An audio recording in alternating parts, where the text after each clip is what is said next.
Hello kids, hope you are very well.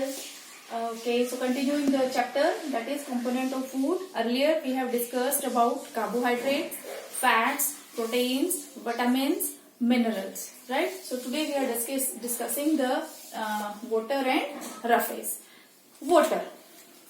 As we already know that 70% of our body weight consists of water. हमारी body में 70% wait जो होता है वो water की वजह से होता है. अब कहा, एक तो firstly the water is present in the cells, water is present in between the cells, also water is present in the blood also, the liquid part of the blood which is known as plasma that also contains mostly part is water, right? After that water do not provide any kind of energy. जैसा कि हमने देखा कि carbohydrate कुछ energy giving food होते हैं, कुछ growth food होते हैं, कुछ प्रोटेक्टिव फूड होते हैं, बट वाटर जो है is not providing any kind of energy at all. But it is very important. Why? Because it helps to facilitate many kind of chemical reactions which are going on in the body. हमारी body में बहुत सारी chemical reactions side by side they are continuing. उनको proceed करने में water plays a very vital role. जैसे firstly it helps in the absorption of the nutrients from the food. Food में जो भी न्यूट्रिएंट हैं उनको अब्सॉर्ब करने में हेल्प करेगा. Second thing, it helps in the transportation of the nutrients, right? अब न्यूट्रिएंट्स कहाँ चले गए? ब्लड में. ब्लड में भी greater portion is water. So nutrients को different cells of the body में ट्रांसफर करने का काम भी वाटर करेगा. After that it helps to take up the waste material from the body. हमारी बॉडी में जो जो भी वेस्ट मटेरियल कलेक्ट होगा उसको वाटर सम अप करेगा एक साथ. Plus also it helps to exit out the waste material from the body also in the form of either sweat, right, और in the form of urine. Sweat और urine की फॉर्म में body से waste material को eject करने में भी water playing a important role. So in this way we can see that water is not providing any kind of energy but it helps to facilitate the various chemical reactions. अब हम ये देखते हैं कि mostly in summers we are said कि drink 6 to 8 glasses of water every day, right? Why it is said?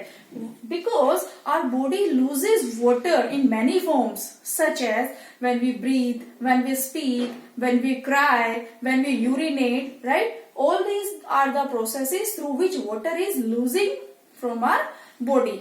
So to fulfill this loss of water by these different processes, we should drink 6 to 8 liters of water every day. It's liter, right?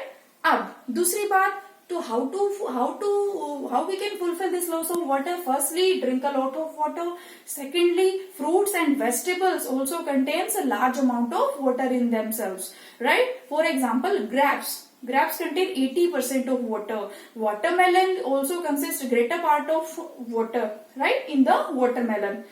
Specially athletes और sports persons को आपने देखा होगा energy drink या water intake उनका ज्यादा होता है. वाई? क्योंकि due to more and more sweating they need more water to fulfil the water loss.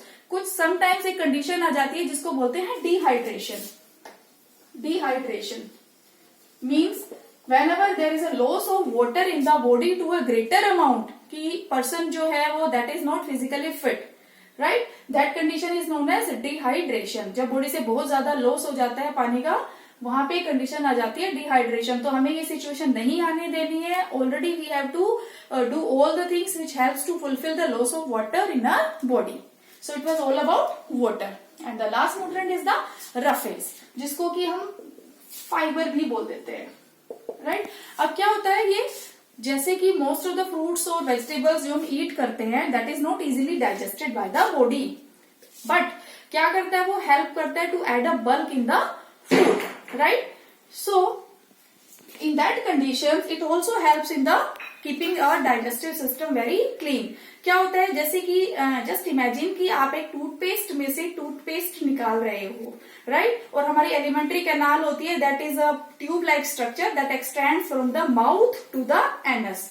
उसी टाइप से जैसे आपने टूथपेस्ट से टूथपेस्ट निकाला ट्यूब से, उसी टाइप से जब हमारा फूड फर्दर प्रोसीड करता है इस ट्यूब में, तो ये जो रफेज होता है ना, वो उसको डाउनवर्ड मूवमेंट या नेक्स्ट मूवमेंट में हेल्प करता है इन this way. Okay, so it was all about roughage. Also it helps in the bowel movement and prevents the constipation. Now constipation is a condition in which a person feels very difficulty to excrete out the waste material from the body easily. Constipation जिसको कब्ज भी बोलते हैं, ये वो body की conditions होती है जिसमें किसी पर्सन को बड़ा मुश्किल होता है वेस्ट मटेरियल या अनडाइजेस्टेड फूड पार्टिकल को बॉडी से बाहर निकालने में. तो रफेज का मोर एंड मोर इनटेक कॉन्स्टिपेशन की प्रॉब्लम को सोल्व करने में भी हेल्प करता है. Right, one more thing, it also prevents many heart disease and bowl cancer also. Right, so this was all about roughage. So now we have done all the nutrients. Please go through them each and every one by one. Okay, it's all for the nutrients. Have a nice day.